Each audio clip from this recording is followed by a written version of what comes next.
Sudbury and currently residing in Wanapitei First Nation. So what I can do too, I was thinking, Cindy, that was a really good, for introductions, but also I'm thinking if you had any questions going into these sessions, what you were hoping to learn, what maybe you already had some teachings about, maybe you had some questions, you feel free to even and put them in the chat.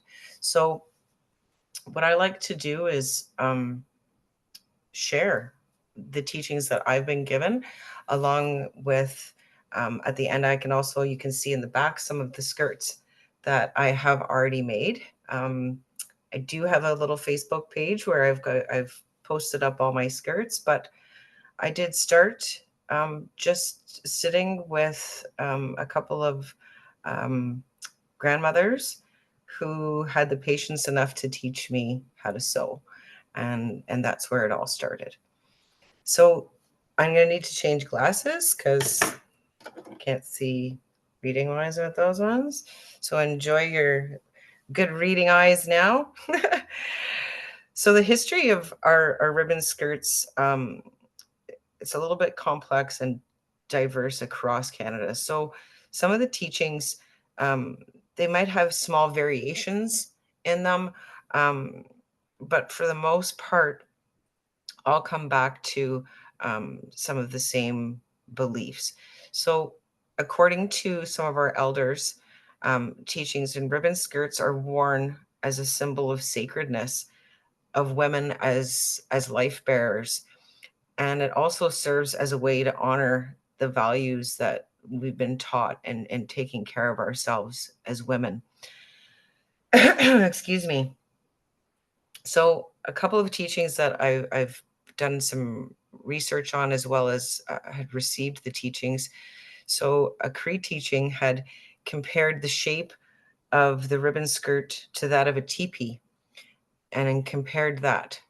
The shape of the skirt was the shape of a teepee, and that symbolization of our Indigenous resistance and a way for women to express our cultural identity and pride.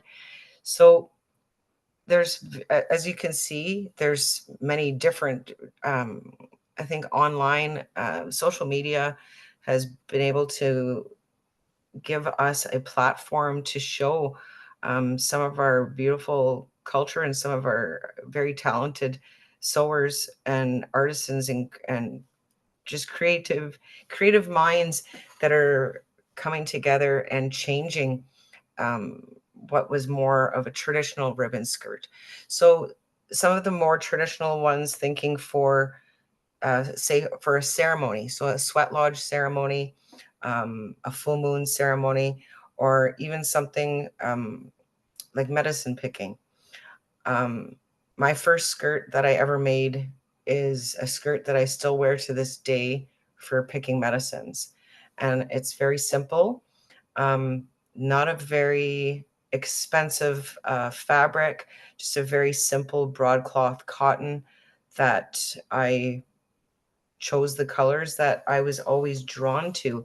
So I think some questions that do come up is, what colors do we want to use? How much ribbon? It's up to you. You have that capability of being able to maybe bring in some of the older traditions where the ribbons are a little bit lower, placed lower on the skirt. Maybe they're just the four colors, or maybe they're colors that have been given to you by an elder. So your skirt becomes that connection. And wearing a skirt too, I find that it doesn't have to be, and this is the part that I really enjoy, and it's brought me to do more sewing, is that we don't just have to wear it in ceremony. I've worn my skirt to the mall. I've worn the skirt to participate in marches for Every Child Matters, for our MMIW, for just important gatherings, family gatherings. My ribbon skirts have become my dress clothes, so to speak. What some people might wear, a particular dress to go someplace, I put my skirt on, and I had the honor of having somebody make a belt for me. So wearing my skirt has become, it brings me a lot of pride. It's helped me connect with the culture, and it was a starting place, really.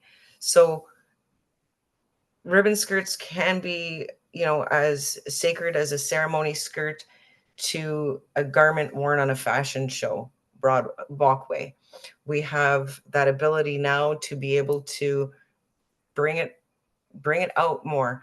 And one of the things that I think that maybe some of you have come across is when you've attended a ceremony, maybe a sacred fire or teachings that were happening, and they were there were skirts that were provided, or they were asking women and girls to put a skirt on before they came into the ceremony.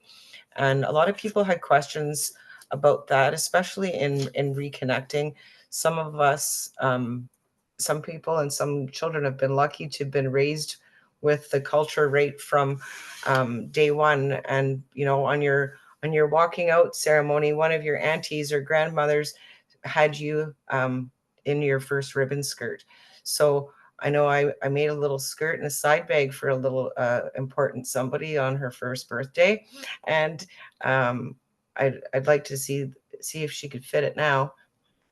It's been many years, but the ribbon skirts have been such a symbol of resilience, survival, identity, pulling pulling some of our older stories and older traditions into the here and now, and carrying on some of these teachings, I think is very important. Excuse me. Not only to share our culture and to share our teachings, but to, how do I say it? I want to compare my own experience with how it helped me start my connection, and learning something as simple, well, I say simple now because I've been doing it so long, as sewing. Sewing isn't something that I think we've lost it along the way. In a lot of schools, I don't think they haven't taught it for quite some time. So having somebody being able to teach you the basics of sewing, it's not a luxury so much, where we have a lot of people that have that skill. So one of the fun parts I have is being able to teach the basics of sewing and building up confidence, and playing around with a sewing machine. And maybe that could be the spark for somebody to start creating their own ribbon skirts, maybe their own regalias or clothing.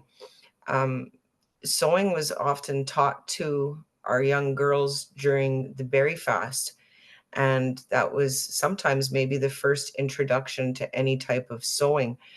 But I'm assuming that it would be more hand sewing and beading, and maybe smaller projects that were done in more of in seclusion during that berry fast.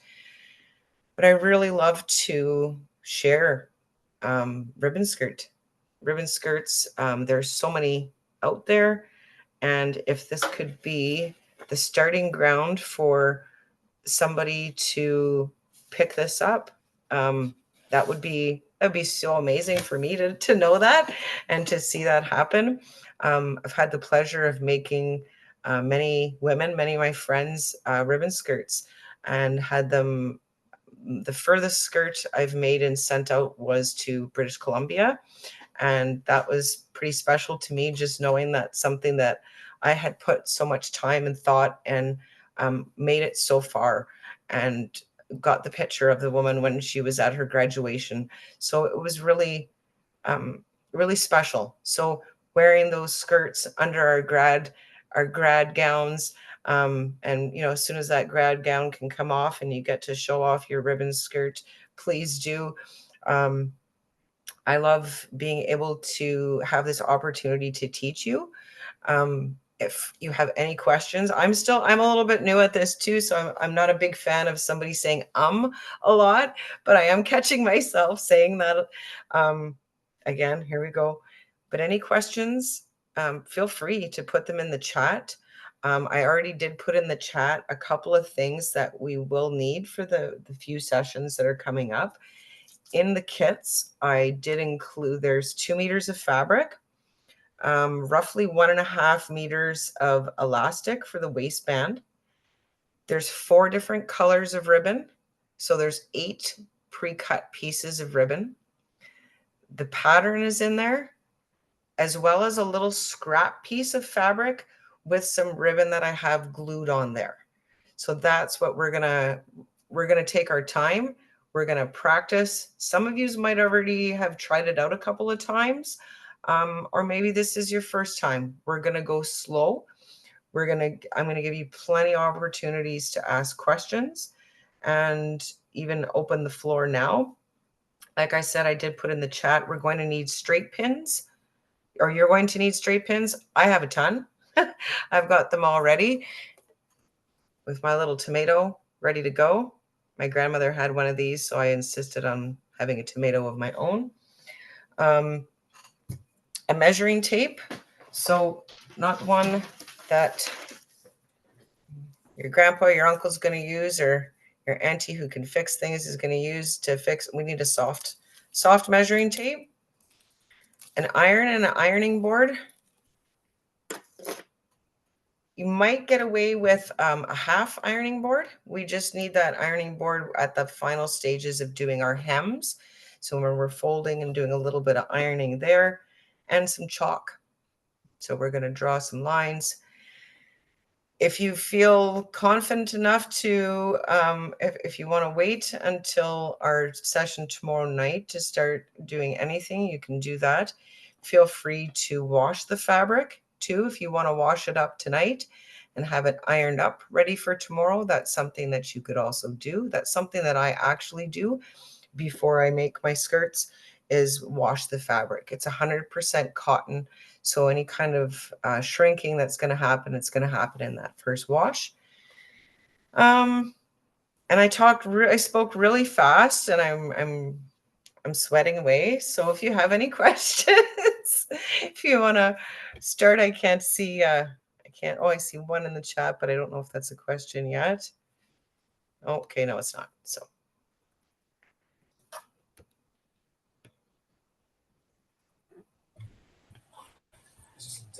Nay, I just wanted to share that Sue actually did my very first skirt. So I got my colors from an elder, and this is I don't know how long ago, a very long time ago. But I'm gonna say, I don't know, maybe 8 years, 9 years ago. But yeah, but I gave my list of colors to Sue, and I said, "Here you go. Here's my colors. Make me a skirt." And it's what it, and Now, having that creative freedom too, and using something as special as somebody's colors that have been given them to, that's what makes it extra special. And I usually, as a maker, go that extra bit to make sure I've matched up the colors exactly how they want. If they want the ribbons, tight together or spaced. And I'll show you what I mean by that. I have to show some different ones. Okay, so this is a super fancy one with tons of ribbon, but having them like this is what I call stacked together. You don't really see much of the fabric. It's just lots of ribbon. Or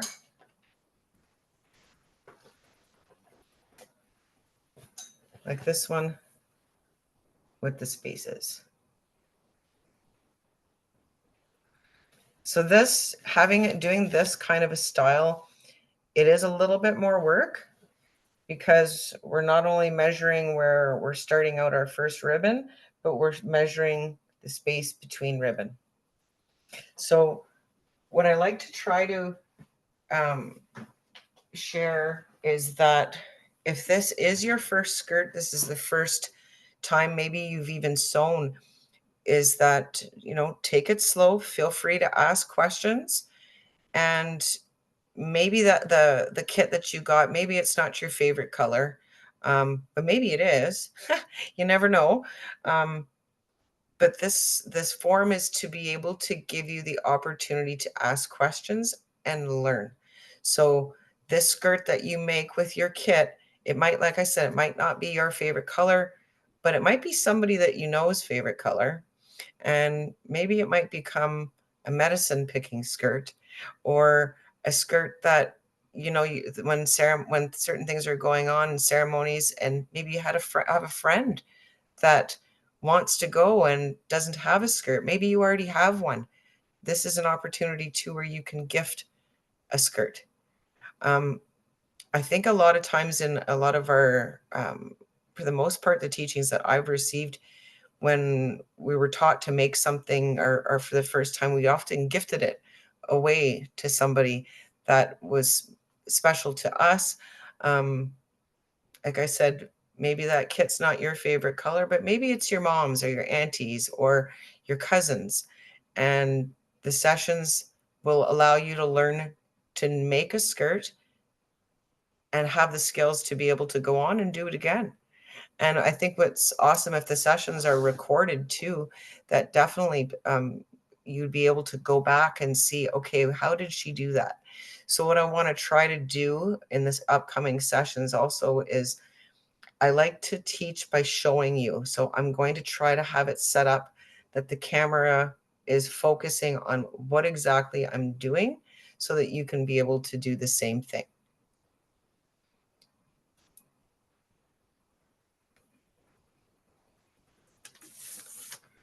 And does anybody have any questions? Make up one.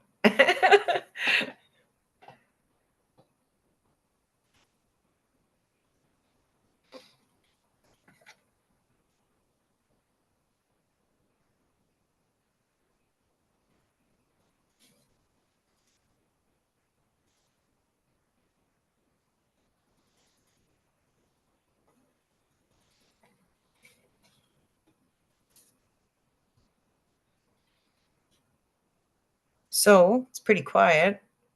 There are a couple of, I think that's something that I'm looking at trying to do too, is doing some more video and video instruction, and being able to give people some tips and tricks when it comes to sewing ribbon skirts, as well as regalia.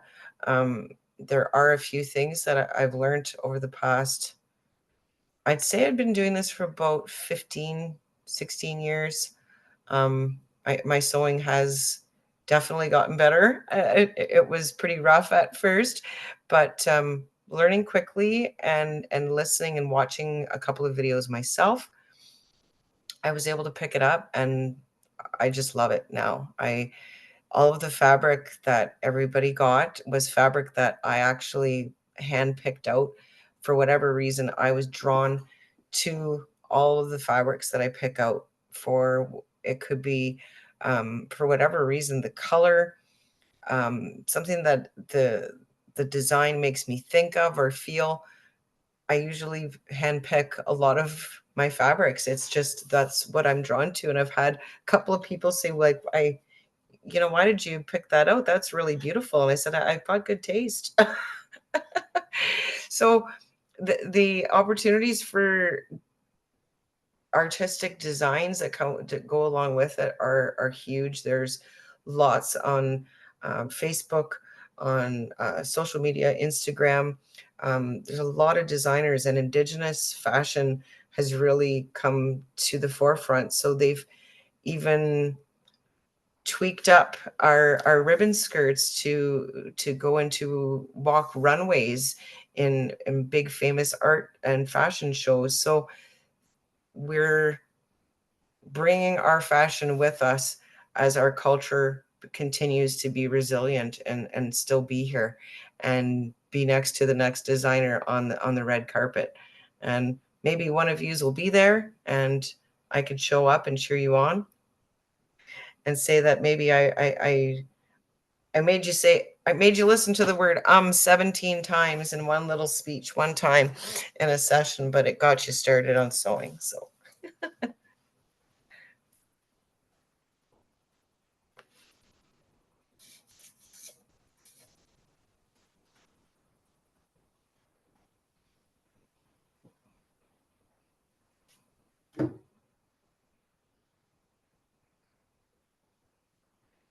So another thing I think um, I didn't mention, I think I touched a little bit on the very fast teachings and a little bit about sewing that comes in there. Um, the teachings that I've been given is when a young woman is on her moon time, that um, which is a menstrual cycle, another term that we attributed our moon cycles to, as we call it, the moon. Um, that we don't participate in ceremonies, and that we don't dance during that time. And when I first found that out and first asked myself, why not? And it was told to me, well, that's when you're at your most powerful. And I thought about it, and I really had to think about it and hear from other women, and it be explained a little bit more that having our moon time is a gift. The gift of being able to cleanse and get rid of all the negativity that we pick up during the month. Um, it might not be from us, it might be where we've traveled, where people that we've come into contact with that were maybe negative and just had a lot of negative energy, negative feelings. And once a month, we're able to get rid of that. We're able to cleanse. And that's when we wouldn't participate in ceremonies. Um, the only thing that I think that I've been able to explain to people is the only way I could protect myself, protect you from, say, me on my moon cycle, would be to wash my hands in sage before I touched anybody, shook anybody's hand. Um, and that importance of that skirt, going back to those teachings again of modesty, it was, we weren't in there to show off our we weren't there as a physical self. We were there, and I'm having a hard time finding the words for that. um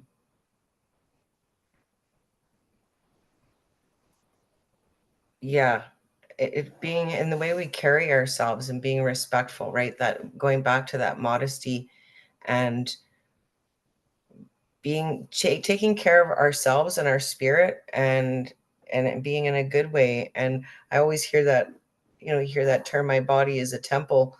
Well, in this case, we are, as women, we're life carriers, we're the water carriers, and we need to take care of ourselves, and we need to walk in a good way, but we need help to walk in a good way. So finding out the teachings from our aunties, from maybe Nokomis grandmothers in the community, maybe other people, knowledge keepers in the community, because not all of our family members have all those teachings either.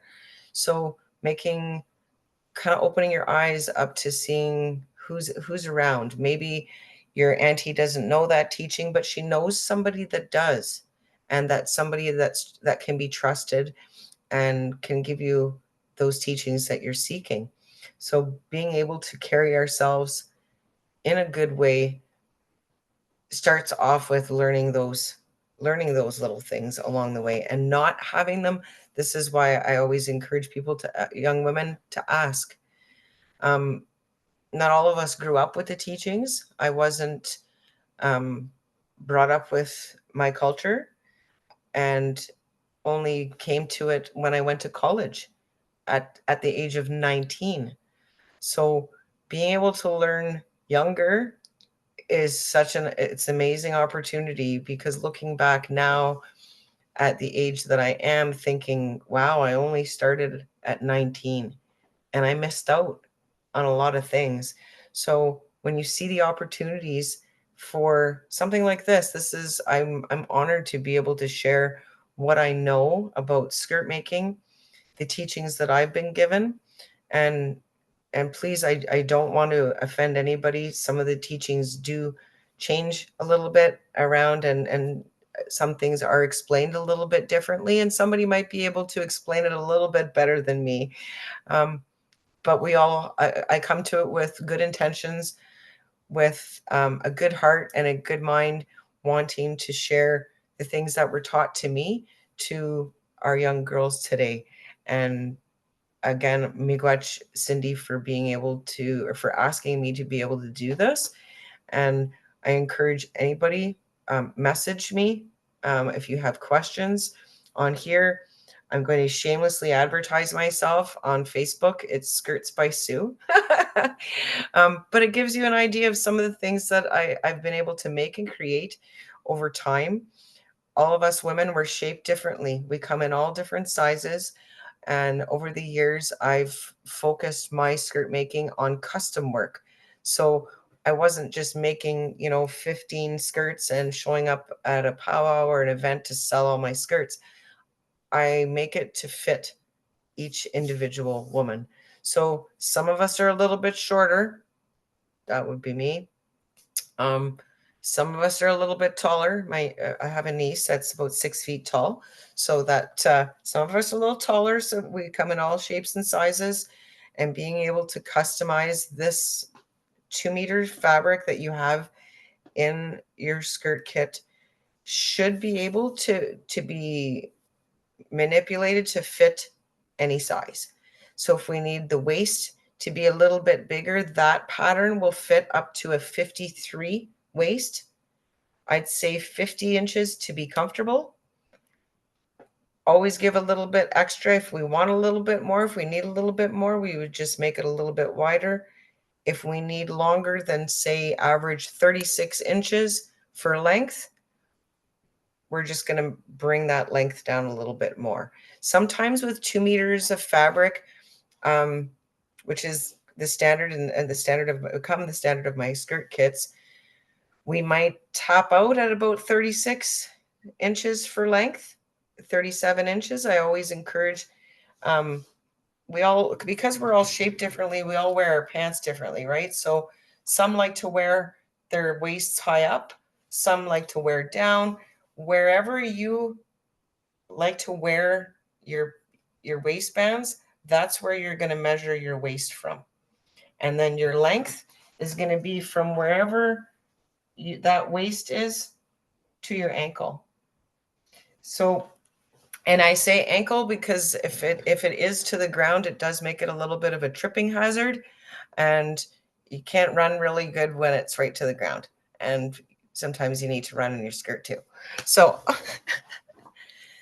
I've also been able to get away with, if you only have the 2 meters of fabric like you have in your kit, and let's just say, hey, you happen to be tall and we need the skirt to be 40 inches long. Some of the excess that's cut off, we can discuss it after. I can show pictures where I've used the excess as an additional hem at the bottom, like what do you call that? Like a pleated hem. That's the word. But that way we make sure our tall girls have skirts too.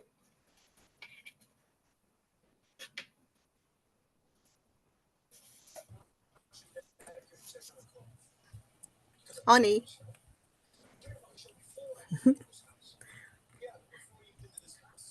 So I had my hand up for a little while, but anyway, You did it. oh, I'm just gonna turn my my video off because I'm way out in the bush. Okay. But I just wanted to add need to like some teachings that I've heard, or like growing up again.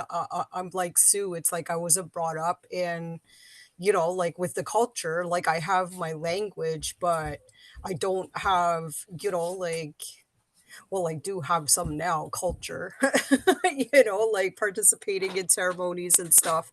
Um, but yeah, but one of the things that I've heard too is when you're on your moon time is that women are not supposed to cook or handle any food uh, for other people. So Mhm, like I heard, because we are so strong during that time, like our Shkozhi is like at its highest peak, I guess, our mhm, strength, that when we are like handling that food to feed others, it's like whatever you are feeling, that's what the energy is going into that food. mhm, So with that, like being said, it's like I've heard, like people getting sick, not from food poisoning, mhm, but like they come out with some kind of sickness, like because of that power that we carry, right? So like mhm. and it's not just our feelings, it's like our thoughts that are going into it too. Yep. So yeah, so that was like one of the teachings that I received, um so my kids starve when I'm on my moon time. Just kidding. But you know what? You brought up something that is super, super important, and I thank you for bringing that piece up because traditionally, yeah, I've had heard the same, in preparation of food, doing any kind of cleaning or work, hunting, all those things were put aside because you were to rest. And back, I believe, well, if you had a bigger family, you would have other people that would be able to step in and help out. But I think at the end of the day, what it comes down to is there our energy that we put into things and our mindset. So when I'm sewing, when I'm making something, especially when it's something that's very important, somebody, it's got a very close connection. Maybe it's their colors, it's their clan. We're implementing all these pieces of this person into this skirt. I have to be in a good place to be able to do that. And I will admit, I'm a human. I'm not perfect, and there's days that I don't feel so great. So maybe a little bit on the cranky side. Maybe I didn't sleep the greatest. Maybe my back is a little bit sore, or something's bugging me. That's when I either don't sew at all, or I smudge. I smudge my machine, I smudge my fabric, I smudge myself, my glasses, everything that I use to help me create not only the projects I'm creating, but it's done with good intentions and good spirit and good energy, because I would feel horrible if I worked on something that I was frustrated with and I wasn't in the mood to do it, and that energy went on to somebody else. And usually what happens is creator doesn't let me get that far. I will start messing up. If I try to push through and so even when and I'm super frustrated, but I feel very pressured to get something done, I need a little break. My thread will keep snapping. There's so things will start happening that going into a place that I can't finish it. So being okay with putting it away too and saying, you know what? I am not in a good space right now. I cannot do this. I don't want this kind of energy in my work. I turn off my lights and I walk away. I walk out of my sewing room. Thankfully, it's in the basement now that I can leave it down here and forget about it for a while, and maybe for a day, maybe 2, 3 days. But being in a good place is super important when you're creating things. And back to that moon teaching is taking care of yourself and being in a good place, taking the time to rest, taking the time to maybe ask questions, maybe learn some new things, um, like sewing. This is a new thing. Maybe you'll like it, maybe you won't, but at least you'll remember some things today during these sessions, because I'm going to teach you a few basics about sewing in general, as well as sewing machines. So you could take some of the ideas that you're going to see and some of the I guess tactics or like directions on how to do these things. It's going to give you a lot of base information that you can take with and do whatever you may. I think it's wonderful that you've signed up to be able to do this with me. And I apologize for being sweaty and talking fast and saying a lot, but I'm pretty excited, as maybe as some of you might be. And this is my first time doing this like in this format, and I'm pretty pumped. I'm pretty pumped. So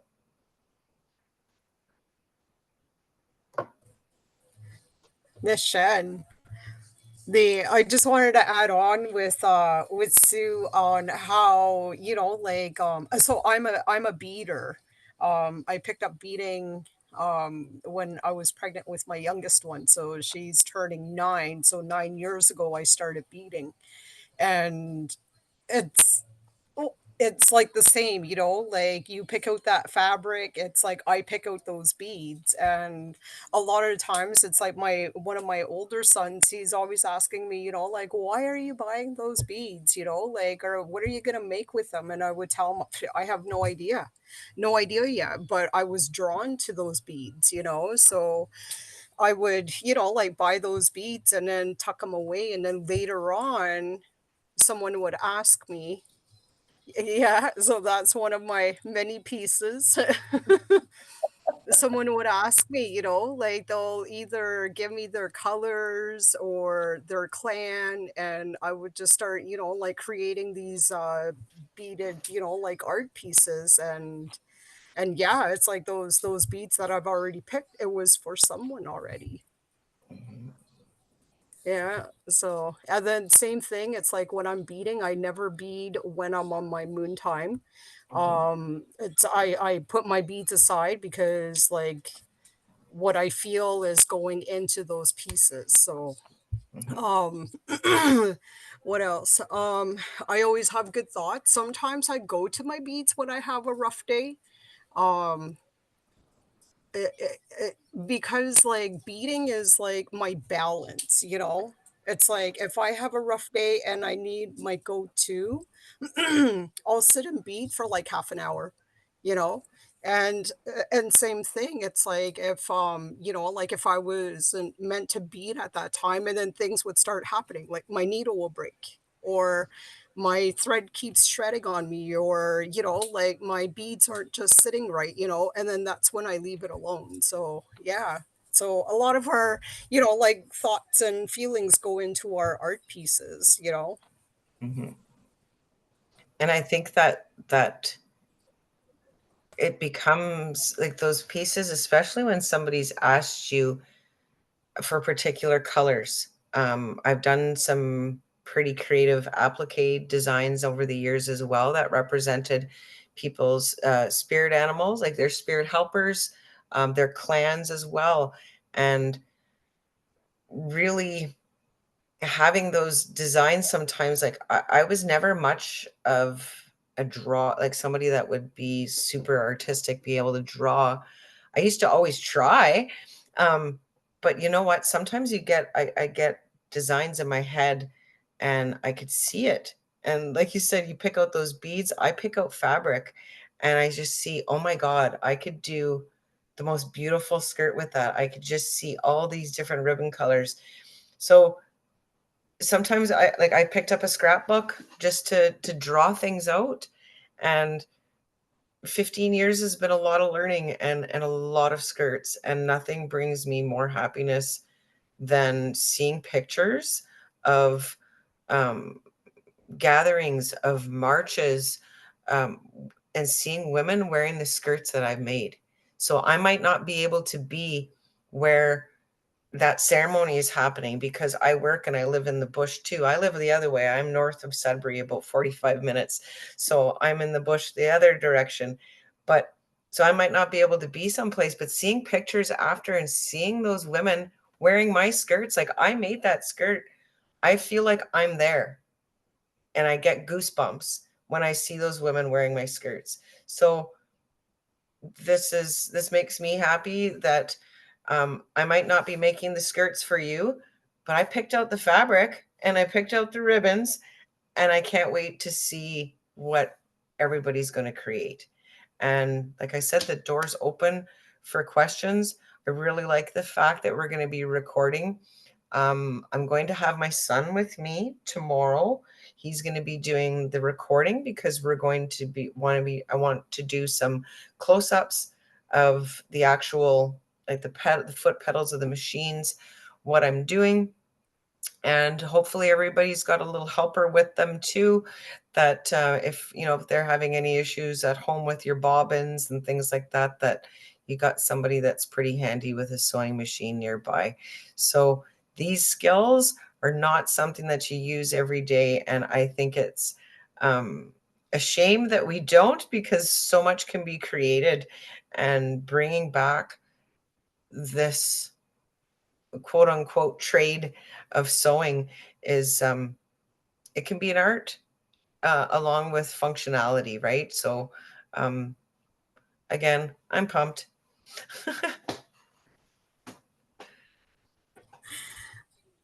How? Does anyone have any questions for Sue? Kuya nagego-wikwede. Ka? Magigimbam? Or did you guys fall asleep?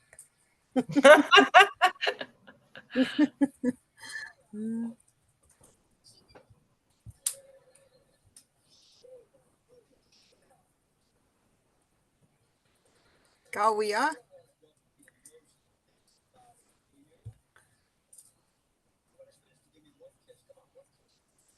How?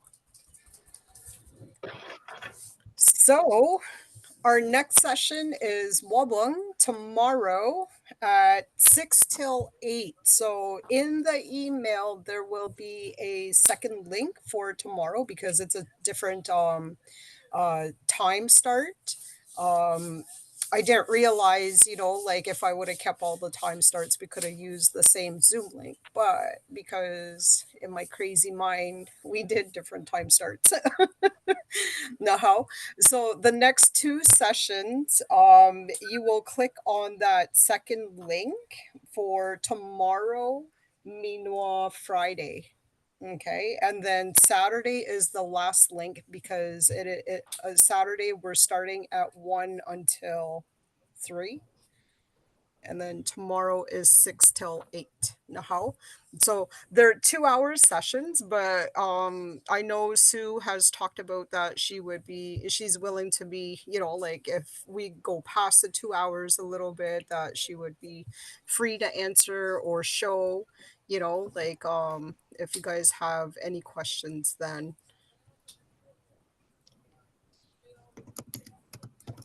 Now,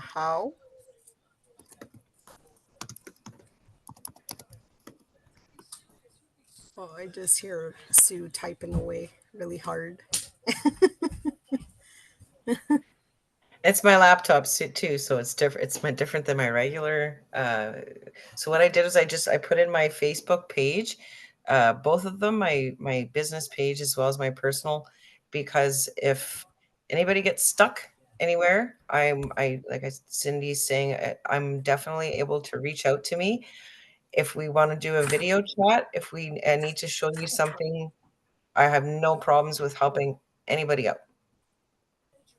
So please Yes, feel free should. to reach out.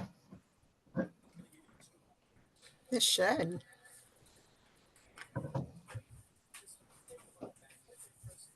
Now, so with that being said, does anyone have any questions for tomorrow? Like Sue has mentioned, some items that you might need tomorrow, or some suggestions of things that you could do with your material tonight prior to, like starting tomorrow's session. Um, now would be the time.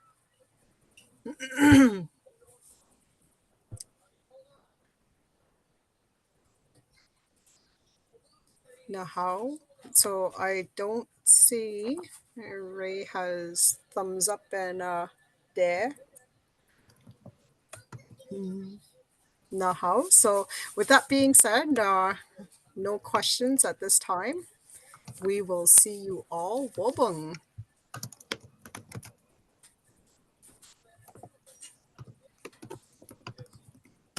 Now how?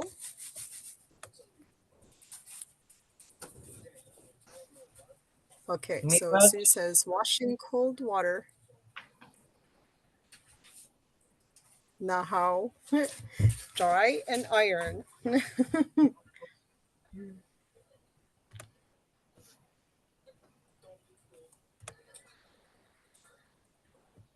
Now how? Now how can we wobong gawamen? So we will see you here tomorrow. The second link at 6 till 8. Now how? Vama kinuya. Bama.